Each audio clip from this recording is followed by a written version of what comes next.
को डाकू कहने की हिम्मत रखने वाला हूँ। मेरी कलम वचन देती है अंधियारों से लड़ने की, राजमहल के राजमुकुट से तनकर आगे बढ़ने की। युग की सुषुप्त शिराओं में क्षणिक ज्वाला भरती है और वह समाज मर जाता है जिसकी युवा शक्ति डरती है, जिसकी युवा शक्ति डरती है। सर्वप्रथम मां भारती के चरणों में कोटि कोटि वंदन। सम्मानित मंच, न्यायप्रिय निर्णायक गणों एवं शुद्धि श्रोतागण, आज की इस आशु भाषण प्रतियोगिता का मेरा विषय है स्वच्छ भारत अभियान में युवाओं की भूमिका। जी हाँ, देश के युवा कर्णधार हम सबके समक्ष खड़े हैं। उनसे बात करना चाहता हूं कि देश में जो स्वच्छ भारत अभियान हमारे माननीय प्रधानमंत्री श्रीमान नरेंद्र जी मोदी ने 2 अक्टूबर 2014 को गांधी जी की जन्म जयंती पर यह कार्यक्रम प्रारंभ किया। पूरे भारतवर्ष में उन्होंने एक सपना लिया, एक मिशन लिया कि जब से मेरी सरकार बनी है तब से मैं भारत को स्वच्छ भारत अभियान से जोड़ रहा हूं और आने वाले 5 वर्षों में इसको स्वच्छ और पूरा प्लास्टिक मुक्त, तो इस तरीके से स्वच्छ वातावरण का निर्माण करना है। स्वच्छता से मेरा तात्पर्य उन्होंने हमारे आसपास के वातावरण को लिया है, लेकिन मैं स्वच्छता को एक और बात से जोड़ना चाहता हूं, हमारी मन की मानसिक स्वच्छता। जो हमारी स्वच्छता आज हमारी माताओं बहनों के लिए जिस तरीके से प्रदूषित हो गई है, उसे स्वच्छ किया जाए, हम आंतरिक रूप से स्वच्छ हो, फिर हमारा बाहरी वातावरण हम स्वच्छ करने लगे। तो जी हाँ, विषय पर आते हैं, स्वच्छ भारत अभियान। सबसे पहले बताना चाहूंगा, सरकार ने प्लास्टिक मुक्त भारत घोषित किया हुआ है। प्लास्टिक राजस्थान में भी बैन है। उसके पश्चात हम जब घर से बाहर निकलते हैं तो सब्जी वाले से कहते हैं कि भैया प्लास्टिक कैरी बैग दीजिए। वही युवा अगर ये मिशन लेकर चले कि अपने परिवार से, वह यह सबसे पहली सीढ़ी है हमारा परिवार, उससे बनता है समाज और समाज से मिलकर बनता है हमारा राष्ट्र। परिवार से हम प्रारंभ करेंगे। हम जब भी बाजार जाएंगे, कोई चीज खरीदने जाएंगे, अपने घर से कपड़े का बैग लेकर जाएंगे। स्वच्छ भारत अभियान को बढ़ावा देंगे।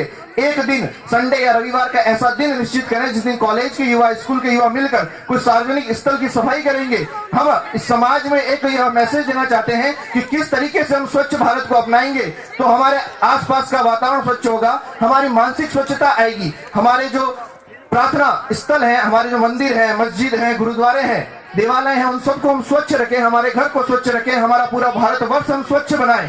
उसके लिए हम इस तरह के अभियान चला सकते हैं जिसके माध्यम से एक दिन निश्चित करें, महीने में या सप्ताह में, उस दिन हम सभी युवा मिलकर सार्वजनिक स्थलों पर झाड़ू निकालें, प्लास्टिक इकट्ठा करें और समाज में यह मैसेज दें कि किस तरीके से हम इस देश को स्वच्छ बना सकते हैं, स्वच्छता के फायदे गिनाएं, किस तरीके से हमारा देश स्वच्छ रहेगा तो किस तरीके से हम बीमारियों से मुक्त रहेंगे, किस तरीके से हम जब बीमारियों से मुक्त रहेंगे तो एक विकसित भारत का निर्माण कर पाएंगे। जब हम सब स्वयं कुपोषित होंगे तो किस तरीके से हमारे राष्ट्र को हम पोषण प्रदान कर सकते हैं। एक कवि बहुत खूबसूरत अंदाज में लिखते हैं, निदा फाजली, कि नक्शा लेकर हाथ में बच्चा है हैरान, कैसे दीमक खा गई ये मेरा हिंदुस्तान। जी हाँ, हम सभी दीमक हैं जिन्होंने मिलकर इस देश को खोखला किया है। उसमें से एक दीमक जो स्वच्छ अस्वच्छता हमने फैलाई है और जिसको हम स्वच्छ भारत अभियान से जुड़कर स्वच्छ और एक डिजिटल इंडिया भी जिनका सपना है हमारे प्रधानमंत्री का, तो पहले हम स्वच्छता की ओर बढ़े, उसके पश्चात हम विज्ञान और टेक्नोलॉजी में जाएंगे